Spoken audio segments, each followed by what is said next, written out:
The human spirit is unconquerable.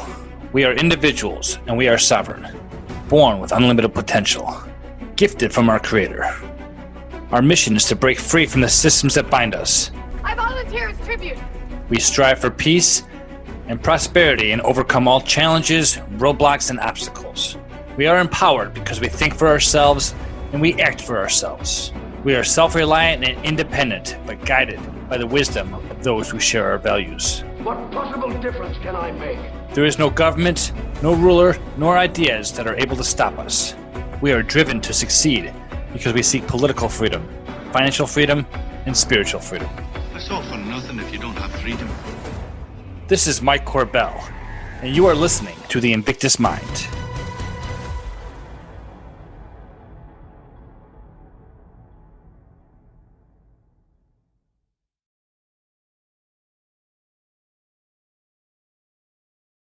Well, good morning, everyone. It's another blustery and cold day here in Chicago, Illinois, and you are listening to the Invictus Mind podcast. This is your host, Mike Corbell. I'm happy to be here and happy for all the listeners out there. If you are tuning in for the first time, this is a weekly podcast where we discuss the three tenets of political freedom, financial freedom, and spiritual freedom. Just a reminder that you can find this content on your major podcatchers. I'm currently on Stitcher, Spotify, Castbox, and Apple. If you like this show, please subscribe and share it with 3 of your friends and leave me a review on Apple. I would certainly appreciate that. You can also find me on any of your social media channels and watch the video of this podcast on YouTube and Patreon, where you can throw me a couple dollars to help keep the show running and help keep the lights on. I have a newsletter you can subscribe to where I will send you the show notes for this episode and other business ideas and opportunities. To get that, all you need to do is text the word Invictus, INVICTUS, to 33777. And I'll get some great materials in your hands. All right. Today on the show, I have an interesting guest who connected with me on Facebook. We met when he hit me up with a clever marketing campaign for his business. He offered me a discount for his product and asked in return to leave a product review for him. I happily did and asked if he would like to speak on this show. He is, of course, the co-founder and CEO of Crest Botanicals, an online business that offers plant medicine like CBD and other botanicals. Now, whenever I prepare for this show, I like to send out a preparation letter to learn more about my guests. And to my surprise, I found out that this gentleman has made a name for himself as an activist with the Libertarian Party of Washington State. He was formerly the chair of the Libertarian Party in that state and is now serving as the current political director. He is the founder of the Libertarian Leadership Academy, an online training platform for candidates and activists, the author of the book Libertarian Leadership, Planting the Seeds for a Libertarian Future, and a campaign workbook called Your Campaign Success Coach. I'd like to welcome to the show Michael Pickens. How you doing today, Michael? Hey, I am doing fantastic, Michael. You know, I am really excited about this show today because those 3 things you were talking about, financial freedom, political freedom, and spiritual freedom, I am all about. So this is going to be an awesome show. Well, I appreciate that. Michael, it's pretty early where you're at right now. It's about 9 o'clock here in the morning on a Friday in Chicago, but it's 7 a.m. in Washington State, huh? I am up every morning by 4:20. Oh, okay. No, I take that back. Not every morning. Sometimes, on the weekends, I like to sleep in. But so, an hour later, maybe 5 o'clock then, huh? It's automatic. So. Cool. Well, yeah, I appreciate you connecting with me. Like I said, I definitely wanted to talk a little bit about plant medicine. That was my intention, but I was really surprised and intrigued by some of your other, I guess I'll call it a resume, some of the other work that you've been doing with the Libertarian Party. Sure. Now, I have to be honest. I'm sorry. I'm no longer part of the Libertarian Party, but I did meet my wife in the Libertarian Party, so I'm familiar with how it works and the people that run it, so. Nice. Well, I met mine in the Libertarian Party as well. So nice. We've got that in common. So you are the political director of the Washington State Party. So my role as political director is to recruit candidates, and my main focus is to recruit candidates at the local level for nonpartisan races. These are the races that are the most easily winnable. But the partisan races are important as well. But I'm not big on partisan politics. I have friends in the Republican Party and a friend that ran as a Democrat last time. I'm not one of the libertarians that are, you have to be libertarian and you have to run libertarian. And, I'm not like that. I look at the Libertarian Party as a vehicle, just as the Republican Party and the Democrat Party is. And one of my friends who's a state representative right now in the Republican Party, he says political parties are nothing but a bank account. It's a funding mechanism, and it's a way to find other like-minded people. So okay, the political apparatus is just set up as a tool. It's set up as a vehicle, but it's the people, the individuals that make it happen. Like you said, you're no longer a member of the party or active in the party, but you're still making it happen in your own ways. You are being active, promoting political freedom, financial freedom, and spiritual freedom, right? You are just as important as anyone else that's in a political party, right? So I'm not of the opinion that you have to be, a member. So. Yeah, I was a little disparaged when I was active in the party here in Illinois, and I'm a little apathetic to just partisan politics as it is. But yeah, I do definitely want to carry the message of liberty. It's so ridiculous, the people who fight for leadership positions in a party that has no power. Like you guys are fighting over nothing. Just go out and do something in your community, which is why I love running for local office, candidates running for local office, because it forces them to get out in their community, to build networks of people, find other like-minded people. And those nonpartisan races are super important because you're running on ideas, not a party name. So. I do want to shout out to a gentleman that I interviewed on this show a while back, Anthony Welty. He was running in Washington. He was running for the commissioner, not the commissioner, insurance commissioner. Yep. Insurance commissioner. Yeah, I actually have a background in the insurance industry. That's why him and I connected, and we hit it off pretty well there. So. Yeah, Anthony and I are close friends. We actually share the exact same birthday, the exact day. Really? Okay. So yeah, we're friends. He's a community relations director for the Libertarian Party of Washington. I'm the political director. So we work very closely here in Washington State. Oh, very cool. Very cool. Well, Michael, I was impressed by you sent me a workbook called your campaign strategy workbook. And I was reading over that a little bit, and I thought if I had only had that book and gotten into the hands of the people here in Illinois, I think that they might have had more success, and I might have appreciated the time a little bit more. So I don't do politics professionally. We have the online training academy, which there's so many courses in there that you could take, and I give it away for free. Access is free. I freely send out PDFs of my first book and the campaign book. So if anyone's watching this and they want copies of any of it, or they want access to the academy, just shoot me an email. Michael at Packcrest Botanicals or Michael Pickens at libertarianleadership.org, and I'll send it over. Perfect. Very cool. Yeah. I was looking over some of those things. I'm familiar with Larry Sharp. I actually met him one time before, and I don't know how many other speakers you have, but it looked like good stuff. Yeah. So I've actually managed Larry's vice presidential running against Bill Weld back in 2016. And then I helped with his gubernatorial campaign. I made some videos for him. But yeah, Larry's a great guy. Larry is full-time Libertarian Party. He is making it happen with his full-time podcast. So I really appreciate him. I met him back in 2013 at the Libertarian Party of Colorado convention. I was the keynote lunch speaker. He was a keynote dinner speaker. He watched me speak. I watched him speak, and we just became really close after that. We're like, man, I really like that guy. And he was like, man, I really like that guy. So it worked out. Awesome. I definitely want to talk a little bit about that book, but more importantly, since you and I are just meeting for the first time, I'm interested to hear your story. When were you enlightened in a liberty perspective? Yeah. So, back in high school, I was 15 years old, and my dad caught me and some friends smoking weed in the backyard, and he called the cops on me. Oh, no. And got me arrested, and I had to go through drug diversion. It was like a year of these classes where I got to learn about all kinds of drugs to try. And but no, it really got me really thinking about it, like I didn't hurt anyone. I didn't do anything to anyone. And after that day, when I was 15, the campus supervisors and the campus police would randomly pull me out of class and search my backpack. And when I started driving, they would randomly pull me out of class and search my vehicle. It was just absolutely ridiculous.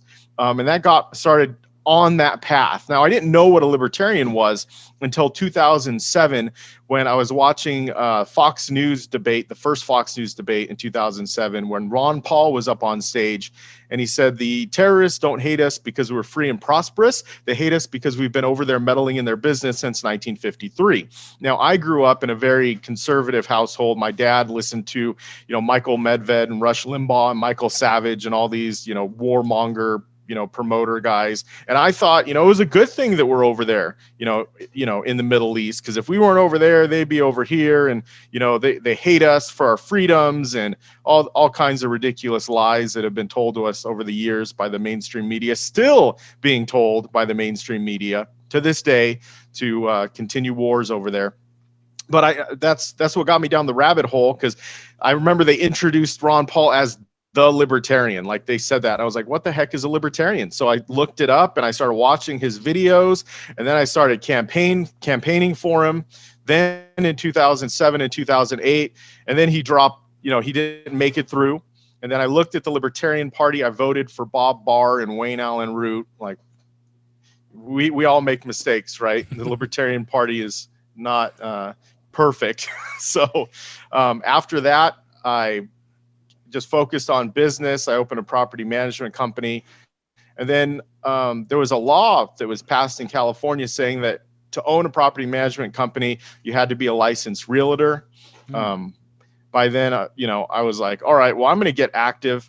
Not only that, my little brother had issues with the law and drugs, and just seeing all the injustice going on.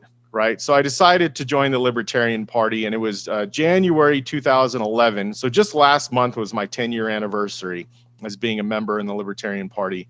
And I went to the state party convention in California, and there was only like 40 people there, and there wasn't any banners, and there was no music. It just wasn't an exciting event at all.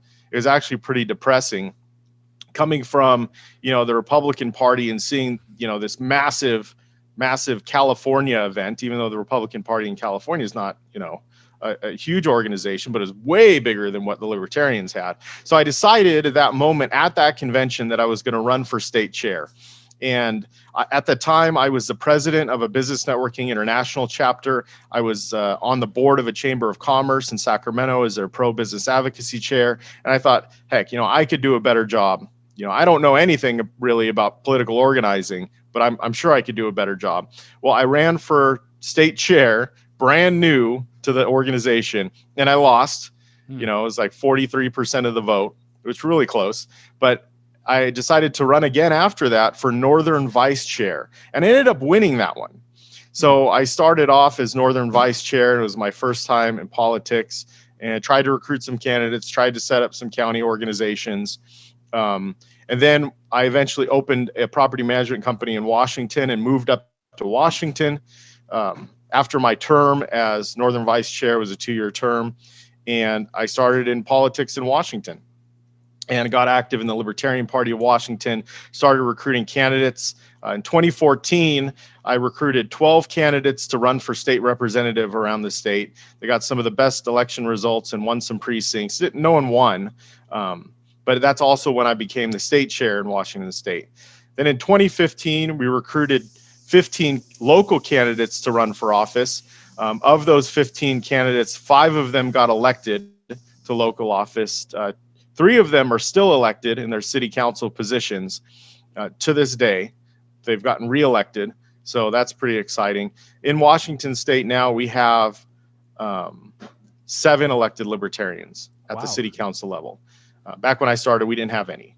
So now, correct me if I'm wrong. I heard somewhere along the line that Washington State probably has the most actual elected officials within the Libertarian Party of any state. Is that correct? That's actually false. Okay. Pennsylvania, I think, is number 1, or Florida. Pennsylvania and Florida are like 1 and 2.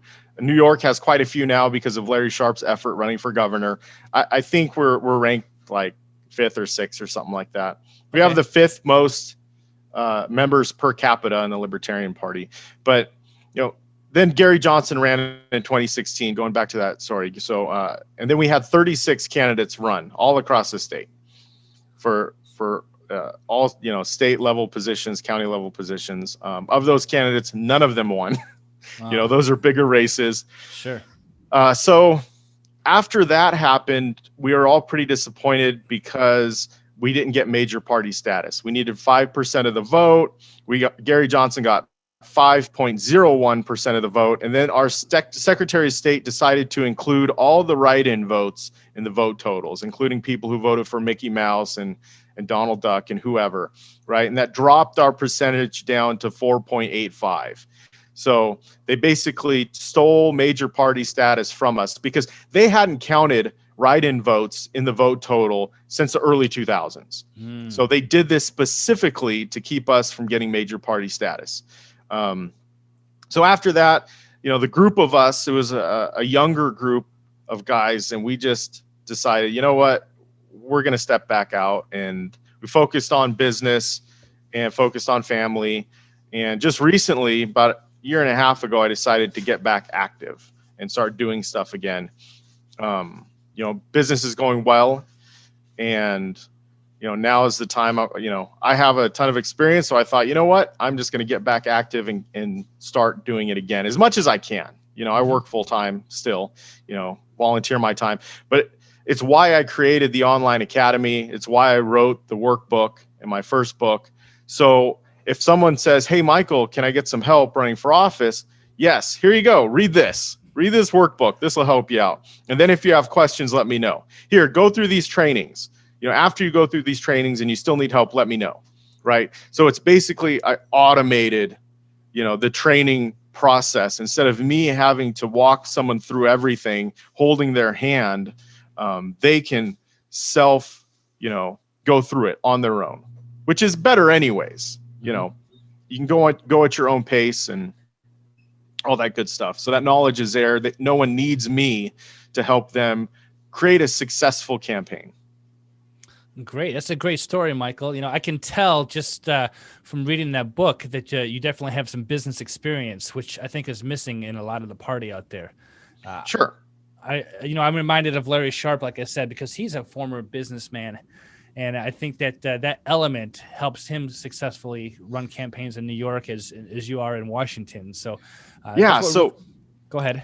Larry and I have gone through a lot of similar training. We've gone through Bob Berg's training. Bob Berg wrote the book, The Go-Giver, Turning Adversaries into Allies, Endless Referrals. Larry's also been in leadership in Business Networking International, which is a networking organization, right? And they have training as well that they teach people how to build relationships and network, and then build relationships enough to where you can make the sale. And politics is very much like sales. And if we look at it like that, we can be very successful. People will do business with other people that they know, like, and trust. Mm-hmm. And it's the same thing in politics. They will vote for you. They will support you. They will donate to you if they know you, like you, and trust you more than your opponent, right? And how do you get them to know you, right? You have to be visible. You have to go out and meet them. You have to run ads and do the marketing thing, and you have to be visible. Now that visibility leads to credibility some of the times, right? But the visibility part, without it, you will never get to the credibility part. People put their name on the ballot and they don't really do much, and they expect to win, and it's just not going to happen. Mm-hmm. There's a lot of libertarians that run and they're delusional when they think they're going to win the first time out. This is a long game, long-term vision, short-term goals, right? You look at some of these elected libertarians like Susan Marie Weber, who's the mayor of Palm Desert, California. She was also on the board of the Libertarian Party of California. She ran for office 4 times. It took her 4 times to finally get elected to city council, right? You have Jeff Hewitt, who is the highest elected libertarian in the entire country, county supervisor in Riverside County, over 1 million people there that he represents. And most people don't know that he ran for U.S. Senate and lost. He ran for U.S. Congress and lost. He ran for city council in Calamasa, California, and he won. And then he got elected as mayor, right? He won that one. And then he narrowly won his county commissioner race or county supervisor race, but he won. But he had some failures before, and FAIL is an acronym. FAIL, first attempt in learning, right? You look at your first run as a learning experience. You know, you are just getting started, right? You're releasing crap 1.0. You know, before you release, you know, good 2.0, you got to release crap 1.0. You got to work the bugs out. You got to make the mistakes, but with making mistakes, you learn from it, right? So it's no longer a mistake, it's a lesson. And as you learn those lessons, you become better, right? And you know, public speaking, communications, meeting your neighbors, you know, writing up your issues, your platform, all this other stuff that you have to do, building your website, starting to recruit a team, starting to recruit donors. Like, there is so much to do your first campaign. Your second campaign, you already have the infrastructure built. So you're already able to take it to the next level. You're going to be so much better off. And if you look at it like that, you're going to be successful, and having the mentality that you're going to go into it and, you know, how many votes did you get before your first run? Well, 0, right? So whatever vote total you get in your first run is an improvement. And if all you're doing is going for those incremental improvements, you're going to have a successful mindset and you will eventually win. If you just constantly are searching for consistent improvement, you will be successful. That's great. I can hire you to train my sales team over here in business. So I know everything you said was talking about a campaign. I used to do that. I used to do consulting where I would teach salespeople. So now I'm teaching my own. So it's all good. Well, you know, it's interesting because, you know, running a campaign is like being an entrepreneur, right? Because as you mentioned, you know, you're trying to get people to know, like, and trust you. And that's really the job of a business person, right? So for people who have a job, a job, as they like to say, just over broke, those skills are not necessarily going to be there, right? So if you go from a job where you just like pushing buttons all day long and expect to be a charismatic and energetic candidate or an entrepreneur, you are going to fail first, right? Yeah. But it's about that. It's about shifting that mindset, which is what I really liked when I read your work. You know, go ahead. So once you understand that you can learn absolutely anything, you can learn how to do anything, and the knowledge is out there. You can even learn how to do anything. The books are out there on how to do it. If you type in how to learn anything, there's instructions on how to get started on something. And the first part is to give yourself permission to learn a new skill. To give yourself permission to say, I have no idea what I'm doing, and that's okay because I'm going to learn it. And I'm going to figure out, and I'm going to be the best candidate that I can be. I'm going to be the best salesperson. I'm going to be the best communicator, right? And I give myself to release crap 1.0 and to make mistakes and to make a fool out of myself and to possibly lose the election. But if you go out there and you tell your friends and family, you know what, I'm doing this to get better, to become a better person and to build my network, they're going to be like, cool, that's awesome. And also at the same time, you know, the people who support your campaign, if you tell them that you are going to continue to run, so every dollar that they invest in your campaign right now is going to pay dividends in the future, they are more likely to donate to your campaign. There's been too many candidates that I've seen that ran once and then they drop out and they never run again. And they basically burn bridges with the people who supported them because it was a wasted effort, right? It's not a waste if they continue to keep going. Right. Absolutely. So I like how you write about mastering our minds and eliminate bad habits that lead to laziness, sloth, and gluttony. And sure. I think that probably, like I mentioned before, is that changing that mindset from being a worker bee to the queen bee, if you would, and the entrepreneur mindset, right? To have positive affirmations that you write. You write a little bit about what you call the level up mindset. Yeah. And I'm really all about that. You know, like I say, I try to not limit this show to only a political show, because you hear 1,000 podcasts about politics and what the issues of the day are, and you know what the current president is doing, what the last president is doing, and it just gets boring and dull. And for me, I just like I want to find a way to we can better ourselves, right? That's why I think that you bring a lot of energy to the show, Michael, and I really appreciate that. You know? Well, let's talk about the level up mindset, because there was a time where I put hours and hours and hours into leveling up a video game character. You know what I mean? I'm sure there's many guests on here that are like, okay, yeah, I've spent hours playing video games and leveling up a character in that game. Once you understand that you can do that for yourself and in your own life, you will realize that your life is a game. Right. So in your video game, you have quests that you can go on. You have side quests that you can go on, and you get rewards from those. And, you know, your character in that game, when you defeat opponents, you gain experience points. And then the more experience points you gain, you level up. The character levels up. You become stronger. You become faster. You can cast better spells. Right. You can wield stronger weapons. Right? And it's the same thing in real life. Like, 10 years ago, I wouldn't have gone on this podcast. I wouldn't be able to tell you and share all this information and knowledge, right? But I could tell you a ton about Warcraft, you know, like, and then once I realized that I was investing so much time and energy into something that brought me nothing but happiness, like there is some happiness and some joy into it, but the rest of your life is passing you by, you know. And I'll tell you right now, I still play video games.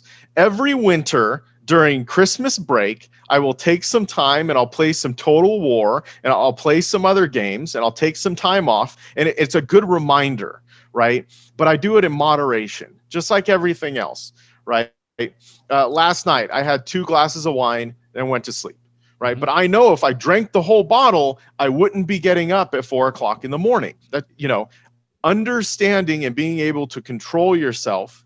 And I'm sure there's plenty of guests on here that understand this, that are already way past this, right? But for those of you who aren't, that need that, just look at your life as if it's a video game. And then, you know, in the booklet, in the workbook, you set goals, right? You set out action steps. You take those action steps and you turn those into affirmations, which you read every day. And then it programs your subconscious mind to then help you do that subconsciously, right? Become unconsciously competent in those activities that will make you the person that you want to be and bring you the success you want to have and help you achieve the goals that you want. So you're going to feel deep, you know, deep success, right? Or God, what's the word? I'm blanking on it. But the deep feelings of satisfaction, right? The same feelings you would get from when you complete the video game or your character levels up, when you start marking those, God, I'm blanking on this, like points of where you're trying to reach, right? The different goals you're trying to reach, the different levels in your life that you're trying to reach. Once you reach those, you'll get those same feelings of success that you would when you're playing a game. Yeah, you know, I got to be honest, I'm not much of a video gamer, but you referenced, I do like playing board games, and you referenced the example between playing chess and playing, I guess, a game called Go. Yeah. What were you referring to there? So board games are great because I get to play them with kids and friends, and you're building a relationship when you play it. I don't look at board games as the same as video games, right? Now, the specific example that you're talking about, the game of chess versus the game of Go, in politics and in business, right? So in politics, a lot of people are playing chess. And in chess, you have 16 pieces and your opponent has 16 pieces. And the goal of chess is to capture enough pieces to where you can take out the king of your opponent, right? So that is a lack mindset. Right. The game of Go is the complete opposite. You have a big board of like 64 spaces, and you start out blank. You have no pieces on the board. You have these little stones. You have white stones. Your opponent has black stones. And then you're taking turn putting stones onto the board. And then the goal of the game is to capture more territory. So you take turns adding stones onto the board, and you surround territory and you close it off and you try to capture it. And you could also surround your opponent's pieces and capture it as well.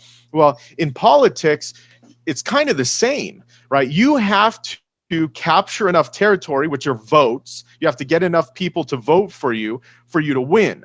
It's same thing in Go. The more territory you have, you win, right? If you have more than your opponent. Same thing in politics. If you have more pieces, more votes than your opponent, you win, right? So if you have that mindset of you just keep going out and finding people to agree with you, that agrees with you on certain issues, then you're going to get them to vote for you, get them to know, like, and trust you. And if you just focus on that, you'll be successful. While your opponent is arguing with people online, right? Arguing versus making friends and building relationships. So they say in politics you need to go out there and kiss the babies, right? yeah, well, yeah, kiss hands and shake babies, right? Right. So it's the same mindset. When you go out there and you talk to people, you want to think of this: SW, SW, SW, SW. Some will, some won't. So what? Someone's waiting. Some people will agree with you. Some people won't agree with you. So what? Someone out there is waiting to hear your message. So you want to focus on the people who will agree with you, and you want to focus on finding agreement, which some libertarians have a hard time.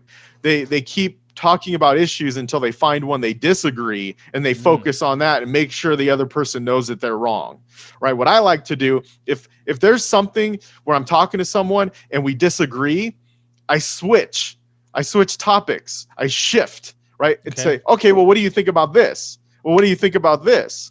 What do you know, until we find something we agree on, and then I focus on that. Because what happens psychologically is if I agree with you on something and you agree with me, we become closer, that the relationship strengthens, right? But if we're arguing, what happens is we start putting up our defenses. We start putting up mental armor. We start building a wall with bricks in front of us to block that person off because he disagrees with us. And that's not how you win an election. You've got to find agreement, and then you say, okay, well, we may not agree on this thing, but what about this?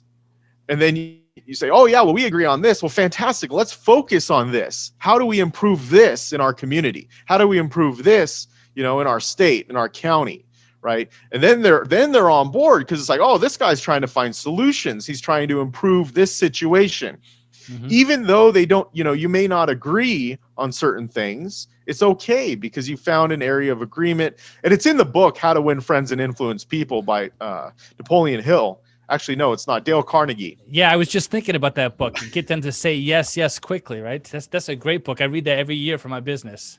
Yeah, you got to figure out areas of agreement, because that's going to make people feel good about you and get their vote and have them go out and promote you and get other people's votes. So we had a candidate named Dan Driscoll. He was running for county commissioner in Pacific County, and he ran as a libertarian.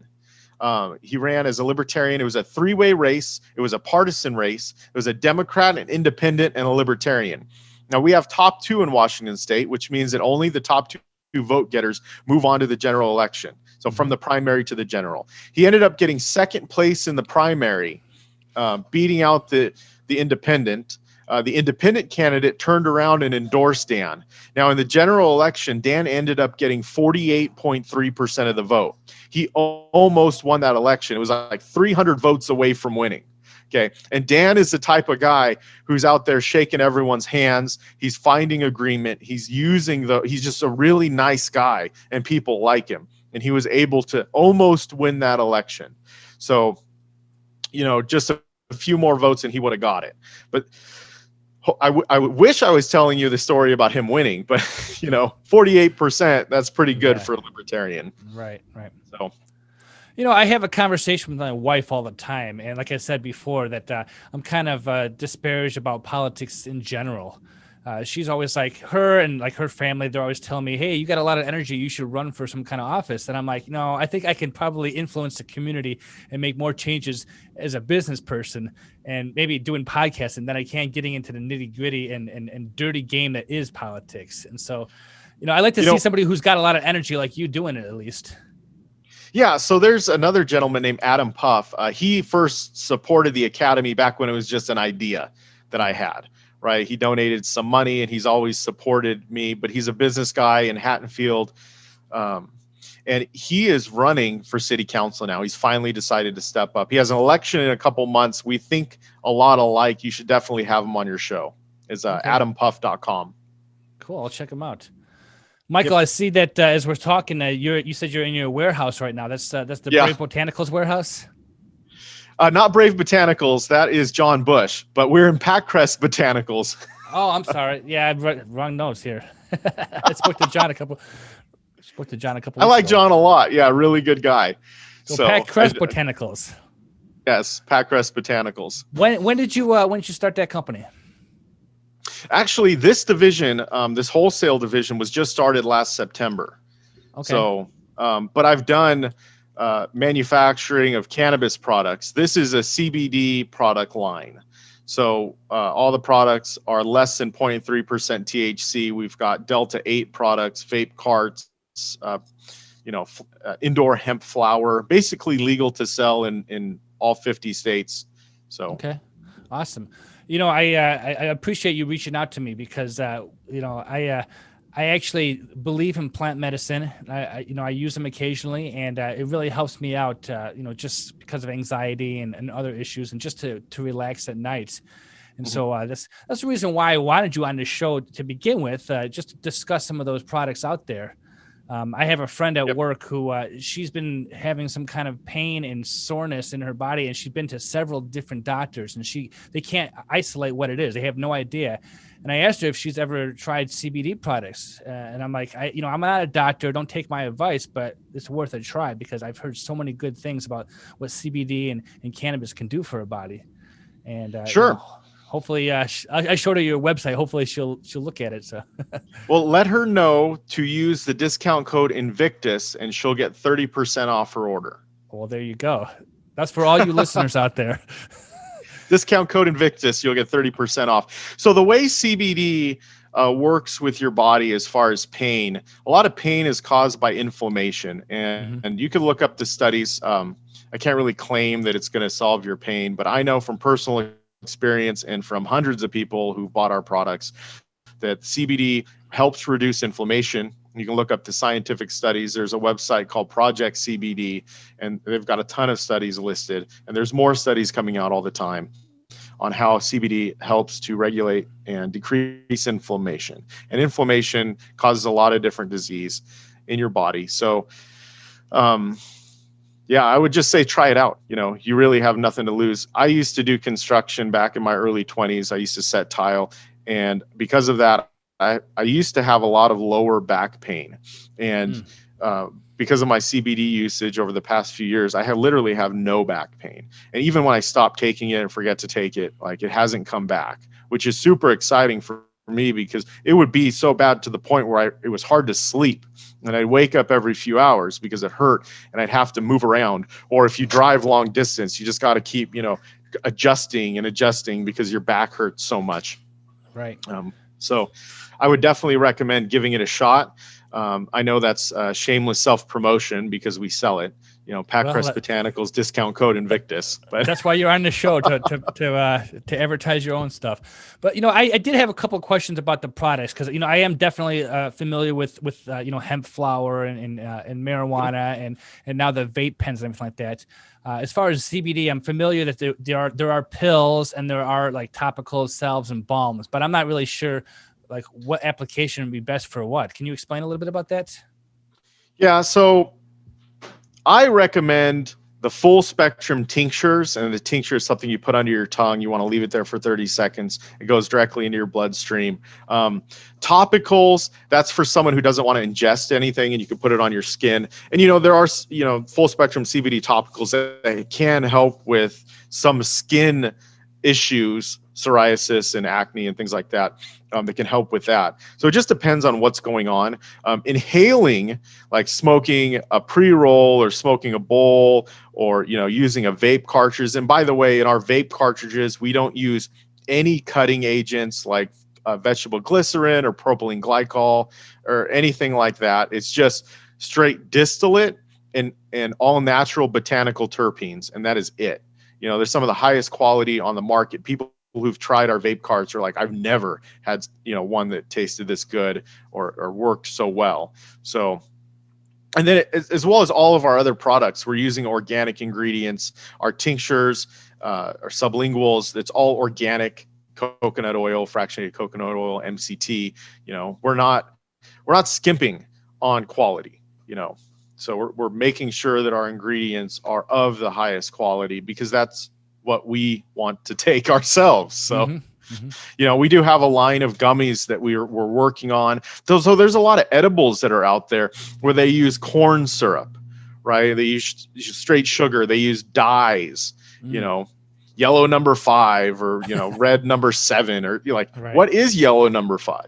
Chemicals, right? They're not good for you. So, we're coming out with a holistic line of gummies. We're actually in the process of moving into a larger facility. And then we are about to start our first round of funding through the SEC. So that's something that we're really excited about. We went through the financial background checks. We've qualified for it. Our company's qualified for it. Even though we've just started in September, we've had explosive growth. Partially due to the discounts that we're giving people to try our products. And we have like 14 stores that are currently carrying our products now, and that's growing as well. Oh, wow. Okay. So I just found something on Netflix. My wife and I like to watch some of these Netflix shows, not only just cooking shows, but we found something called The Marijuana Show, which is like Shark Tank for cannabis products. And it's unbelievable, some of the business ideas that people have. Now, cannabis has been legal in Washington State for a number of years now, correct? Yeah. So in 2014, it was legalized. I actually got involved in it, consulting side. So I helped train a couple different retail stores and their staff. I helped with salespeople with a few different cannabis grows. And I did sales and marketing myself with a few of the big grows now in Washington State that have grown from that. So very familiar with the industry. It just became legal in 2020 in Illinois here. And so I remember it was like January 1st or 2nd last year, and the line to get the products went around the block. Like everyone was really excited. But so, I checked them out, but what really bothered me is the amount of tax that the government puts on these products. It's probably about a 25 to 30% tax on these products. So I was really excited when I learned about Delta 8 THC. Now, I want to spend a minute talking about that, because Delta 8 and Delta 9 are obviously two different things. So my understanding is Delta 9 is pure marijuana. Delta 8 is a hemp-based formula, but it makes it legal in all 50 states, correct? Yeah, so Delta 9 is found in the recreational cannabis. There is some found in industrial hemp too, and the hemp flower that we sell, there is a small amount, minute amount. But like when I smoke Delta 9, sometimes it gives me paranoia or anxiety, right? The head high that comes with it that some people don't like. Delta 8 is hemp derived. It comes from CBD, and it's more of a body high. So a lot of people say that they can take Delta 9, they can use a vape cart, or Delta 8, and they can still work and they can still function, they can still get things done, and they don't get super stoned, Whereas, on the recreational cannabis side, some of the strains that are out there now are 20% plus in Delta 9 THC. You take one hit, one hitter quitter is the phrase, right? And you're stoned. Well, you can't work on that, which is the advantage of Delta 8 and CBD. We have a line of tinctures that are 1,000 milligrams, half full spectrum CBD, half Delta 8, so 500 of each. And you take like a half a milliliter, so a bottle will last you 2 months, and it gets rid of, I can't say it. It may get rid of pain. It may get rid of, some things that are bugging you, and you can still function. You can still go out throughout your day and get your stuff done. So that's the advantage of it for the people who are out there who like work really hard, who want to make sure that they're successful, but they still need some relief. CBD and Delta 8 is the way to go versus, the high Delta 9 THC stuff that's on the market. Right. With the people who don't want to get stoned. Now, I still love to get stoned every now and then, there's no doubt about that, but I can't go through my daily life like that, Right. Well, I think it just is what it is. Well, when I wrote in your review that I left you, I really like the idea that you can just, have it mailed to you. It's one thing. When we were kids, Michael, you had the experience of, being arrested. I was arrested one time, a long time ago, for possession of marijuana. I shouldn't be disclosing this. Some people are listening, but there was always that fear, right? And then when they made it legal here in Illinois, everyone got excited. You go to the store, but now you just go online and it comes right to your mailbox. And I think that's the best. That's the best part of everything. It's like, we were kids. We never thought that we'd actually get our medicine through the mail like that. So. Yeah, and we're pretty good about shipping out same day when someone puts it in order, so they get it right away. It's not as convenient as going to your local store to get it, but with a 30% discount on top of our already low prices, it works out because we are the manufacturer as well. So we're manufacturing it and we're retailing it. So. Okay. Does that mean that you have like grow fields then up there in Washington? Yeah. So we have partners that do the growing for us. So pesticide-free organic grows that are supplying us. And we're actually moving 8 hours away from where we are right now to be closer to some of those manufacturers that we're partnered with. So it'll just make it a lot easier on us for turnaround times. Okay. Now, some of the other products you offer besides the CBD and the hemp, you have the herbal organic teas and some of the mushroom blends. Yep. So I'm not too familiar with some of that stuff, but maybe you can enlighten me a little bit. Yeah. So we have we take mushroom extracts and then we infuse it into the MCT oil with CBD and botanical terpenes. So terpenes are becoming the craze, if you will, because people are understanding the power. Terpenes are extracted from essential oils. So for example, there's linalool, which is extracted from the essential oil of lavender. So there's people who use lavender in tea to help them sleep. And then there's people who use lavender essential oil and they rub it on them to help them sleep because lavender essential oil is a concentrated version. And then when you take it even further, you have the terpene, linalool, which is found in lavender. So it's even more concentrated. So we have, our Starlight blend, which has linalool, myrcene, and nerolidol, the three terpenes that help you sleep. So people have said that, I need my magic sleep tincture, right? Because they take it in 30 minutes, they're out and it helps them sleep longer. Or let's say they wake up in the middle of the night after 4 hours, they take some and then they're right back to sleep, right? And there's also mushroom extracts like lion's mane and reishi, ashwagandha that are infused in there as well. So in lion's mane is for brain support. That'll help with lucid dreaming and recovery of your brain, things like that. Because if you're not getting deep REM sleep, your body's not regenerating. And that's what it means when you wake up tired.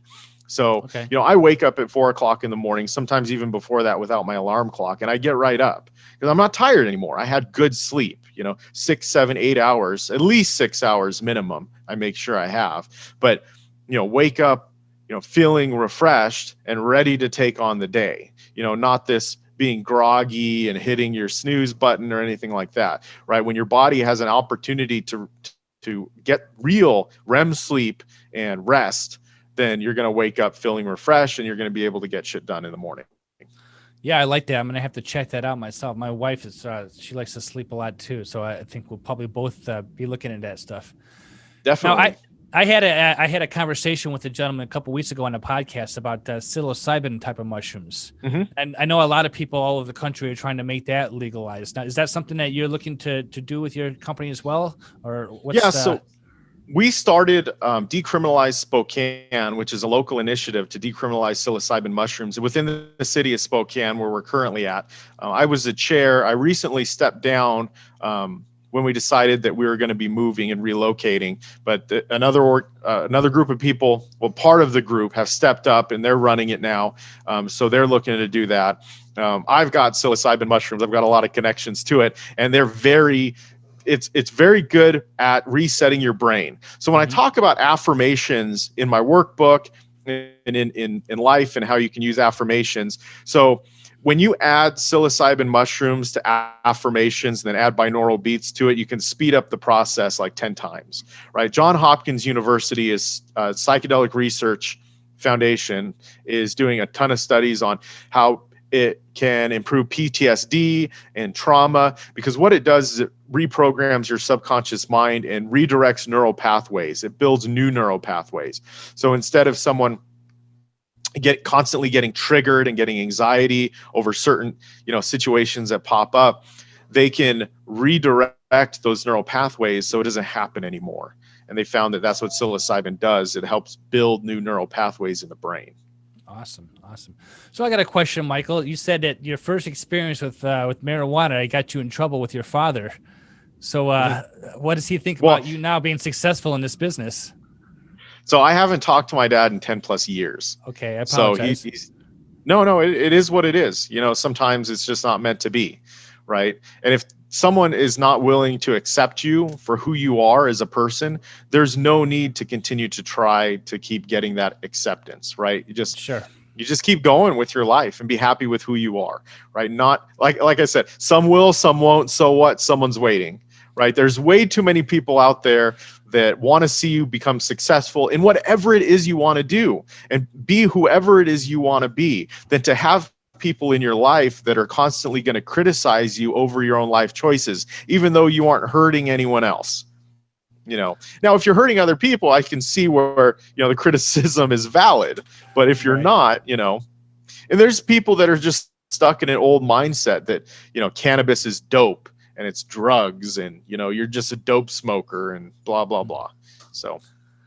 Yeah, a little bit at a time. We'll just keep pushing a message out there. It's about personal choice and decision and bettering yourself.